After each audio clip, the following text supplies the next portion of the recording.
Okay. Okay. Bye. You too. See you. Bye-bye. Wow. Okay. So that was our very first guest on this very special live show. So this is a to celebrate the launch of the 1 in 8 initiative. There are 1 billion workers in the world today, and soon to be 8 billion people on the planet. Our mission is to influence, to impact those 1 billion workers one way or another, either indirectly or directly through the messaging that we can put out there. So I'm very fortunate to introduce our second guest speaker of the day. His name is Michael Philpott. He is New Zealand's #1 speaking coach. Hi, Michael. How are you? Hey, Matt. I'm great. Thanks, mate. Yourself? Lovely to see you. Yeah, very well, thank you. Very well. So, yeah, very lucky to have some time with you today, my friend. Michael is based here in Christchurch. Once in a while, we do occasionally get to catch up face to face. Very busy man, by all accounts. So, Michael, before I start blethering on, would you like to just give us a little bit of an intro into who Michael Philpott is? I'll make it short. Michael Philpott, executive speaker coach, presentation coach, and investment pitch coach. So I help people to win the hearts and minds of any audience on any stage. I've had lots of practice there recently, actually. Good. What I find really exciting is that for many, particularly in the health and safety space, this may not be a natural conversation piece for us to be having, right? So why would a health and safety consultant be speaking directly to an executive speaking coach? It should actually be really, really obvious. The fact is that we are trying to win hearts and minds. We're trying to engage the workforce. We are trying to win over sometimes dismissive or in some way opposing executives and senior leaders. And so if we can understand the mindsets and understand the language that they would like to hear and be more receptive to, then surely it makes absolute sense that we should be getting guidance and some insight from the likes of yourself, Michael. So I actually know a little bit more about your background in terms of adventure tourism and the health and safety side of things in that space. I wonder if we could perhaps spend a couple of minutes just delving into that bit of your past. I didn't really prep you on that, but I think it'd be really valuable. So please tell us a little bit more about that. Okay, so 15 years as an outdoor guide, specifically as an outdoor instructor specializing in rock climbing and abseiling. So we had, I worked for Rock and Ice back in the day when we had corporate development stuff, running around Christchurch and around New Zealand, doing all those corporate incentive type things with up to 350 corporates from around New Zealand and Australia and further far. But the real work that I was doing was with the American Ambassador Program, which was, it ended up being about 120 American ambassadors coming in a busload, one a day, rotating through New Zealand on a 3-week trip. And we had them for one day, and we would do a intensive one-day personal development program based around how they overcome fear in the outdoors and how they can translate that experience and what they learn from that into their lives, like applying for colleges and getting their license and all those types of things. So to get that outcome, we used to hang them off a 200-foot cliff. It was the largest, back in the day, it was the largest abseil site in the Southern Hemisphere. So it was out in the back of Mount Hutt, and massive safety issues there. What I found interesting, so I'll give you a couple of examples actually that spring to mind.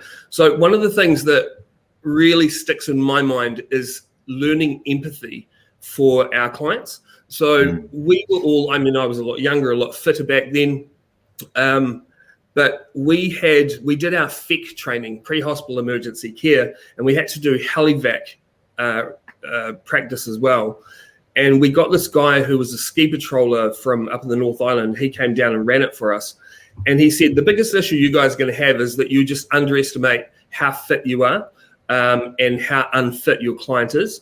And you also underestimate the level of safety that you have in your front of mind always and the level of safety they don't have. So what he did was he went, I'm going to show you how to be more empathetic. And he chopped up a set of little straws and taped them together. I think there are about 5 straws. So they're about that long.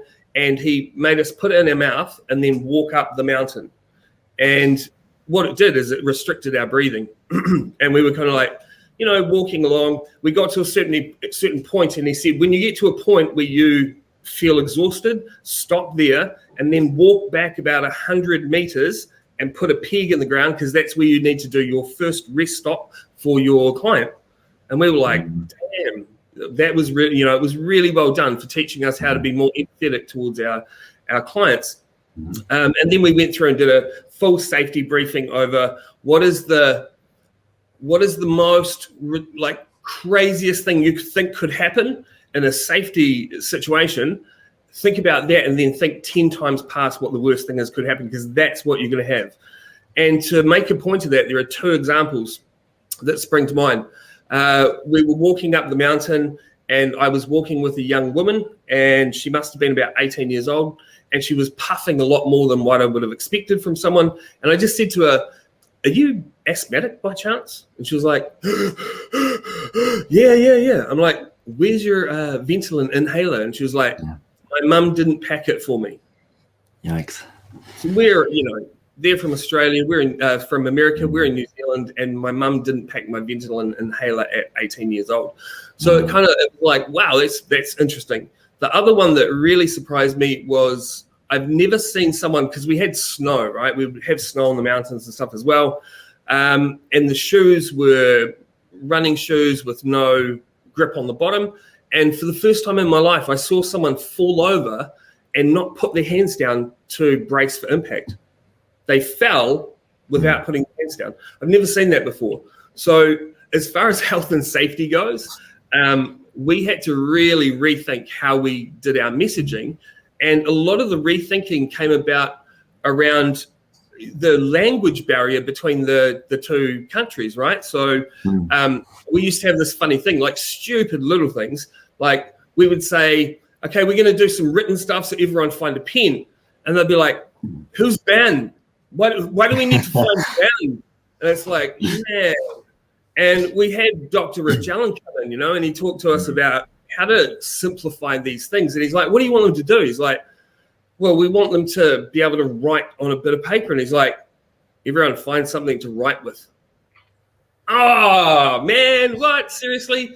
It's just stupid things like that, because we would, for a long time, we were doing this whole Ben pen thing. And it was like, it just seems so stupid. And then he comes along and he's like, find something to write with. And they're like, okay.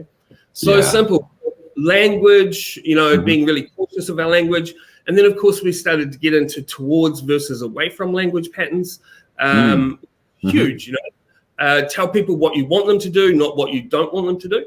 So an example of that would be, you've got this 200-foot cliff, and where we had it situated was on top of a quarry, on top of a mountain. So what happened is when you looked out over this platform, you got this really crazy sense of loss of height, because you had the ground was here at the quarry, and then you had the mountain here. So when you looked out about 5 times higher than what you actually were. And the experience kind of made your knees crumble, right? Yeah. And one of the things that we wanted the students to do was not look down, So we'd get them all clipped into their harness and all that type of stuff.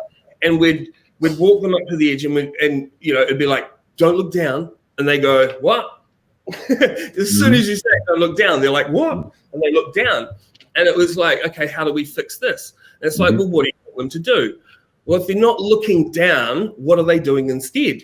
Well, I guess they'd be looking at me. And it's like, great. So we walk them out to the edge and we go, just keep looking at me, in my eyes, that's it, look at me. And we'd walk them around and we fix the resolved issue, But within that, there was some other stuff as well, which was really important. We had to put rules in place around sunglasses. So a lot of us being outdoor guides, in the sun all day, we all had dark lens sunglasses on. And there's nothing more intimidating. And the fastest way to destroy any rapport is to be freaking out and all you can see looking back at you is your big eyes reflecting in someone's sunglasses, you know. So we switched out all of our lenses, and we all had to have yellow protective lenses so that you could still see our eyes, so that we still had that, I'm here with you, you know, you're okay, you're safe, and they could see your eyes. All little things that we had to put in place. And most of it was around the psychology of keeping them safe. No, it's brilliant. It actually really neatly brings it back to the training that I was fortunate enough to do with you as well. And that was one of the biggest takeaways that I had, was it's just these tiny little changes in the way in which you address people, the words that you use and don't use can actually make a massive difference when it's when you're trying to create, which I believe is one of our key tasks, which is a safe environment for people to speak freely. So in an environment where it can be often quite challenging, where you've got all these various hierarchies going on, from employment title all the way through to the cultures and the weird intricacies within an office and you know, operational environment. It's those little things that you don't think about that can make such a huge difference. So you've talked about empathy, you've talked about the language that you use, all the way through to the physical equipment and the bits and pieces that you have on your person. If there was one top, you know, a couple of bits of advice that perhaps someone was due to do a presentation, let's give it a bit of a scenario. So maybe someone was presenting to the board, and it's information that you know in your heart is important, but you also suspect that they're not going to really take much note of. Are there a couple of things that people might want to consider before walking into that space? You really are springing it on me. Surprise. It's all good. A couple of things before I walk into that space. One, it's always been the same for me. It's been, get excited about your subject.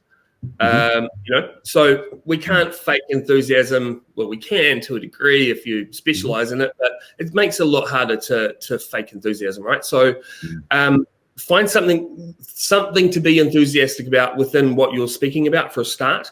If you can't do that, rethink what you're talking about and find something in it. And then, of course, because that's the contagious piece, right? It's like we can't hide that, our actual enthusiasm towards something. And that's what shines through 90% of the time, is kind of like we're snake charming a room full of people. If we play the right tunes, they get sucked into it and come on board with our energy and our enthusiasm for something as well. So there's a cool thing that comes through from Mark Bowden. So Mark Bowden's an international expert in human behavior and body language. And he often talks, he did a cool TED talk, actually, a TEDx talk, which was why we need to be less authentic. People love that title. I recommend it, why we need to be less authentic. And it's contextual to TEDx, right? So our authentic selves are, can be fearful, can be shy, can be hold back certain things, you know, and we might not walk up to a group of people because that's our natural self. So his thing around being less authentically ourselves means step outside of that authentic self and push yourself to be more, right? Because it has an impact. So the reason he says that is because there are four natural human responses, you know, human behavior responses to when we interact with people, and especially if we're doing a presentation or something like that. So it's we give off signals, right? So we're always giving off signals, like I am now, you are now as well. And within, you know, human behavior is to judge immediately on everything that we see. So people will either judge us as a potential friend, potential enemy, potential mate. And if we don't trigger strong enough signals of those three, then people are indifferent to us, right? So if you've ever been to a networking event, you'll see these four distinct things happening. The indifference is when there are people standing off in the corner and it's like they don't exist because they don't present potential friend, potential enemy, potential mate. So what he goes on to say, which is really important, is if we don't get enough triggers, then we naturally defer to the worst, which is potential enemy. So if you're going to walk into a room and do a presentation and you've got all of your own insecurities and rubbish going on, people pick up on it and instantly the barriers will start coming up. And it doesn't matter what you say from that point on, because the other part is that people will cherry pick information to back up their bias. So if people instantly think I'm a nice guy within 30 seconds because of the little things that I do with my eyebrows and my smile and my hands and my movement and my gestures, what's going to happen is I could talk a load of rubbish, but they'll cherry pick all the good things of what I've said to back up their bias that I'm a good guy. Wow. And again, if I do that differently and go into a meeting and I'm all hostile and frustrated and annoyed and agitated, then they're going to pick up on potential enemy. And it doesn't matter how good the things are that I'm saying, they're going to cherry pick all the reasons to back up their bias of why I am a potential enemy and why what I'm saying is total rubbish and you shouldn't believe me or listen to me. Amazing. All right, that sounds like a really worthwhile TEDx talk to check out. Hey, Mike, I'm sorry, mate. I've made a commitment to myself and to all of the amazing guests that we've got here today to stick to the time. As always, we'll have to touch base again and continue to pick your brains because you've got some really epic insights to bring to the table. But thank you so much for joining us today. Last but not least, how can people get in touch with you? What's the best method? LinkedIn, obviously. Just connect with me on LinkedIn. There is so much cool stuff happening right now in Christchurch that I want everyone to be part of, with all the LinkedIn local, LinkedIn social, gin events and all that type of stuff. So I'm overseeing and running those types of things, and I really want people to get involved in that. So reach out to me through here on LinkedIn or jump on my website, michaelphilpott.co.nz. Excellent. Hey, Michael, thank you so much for your time.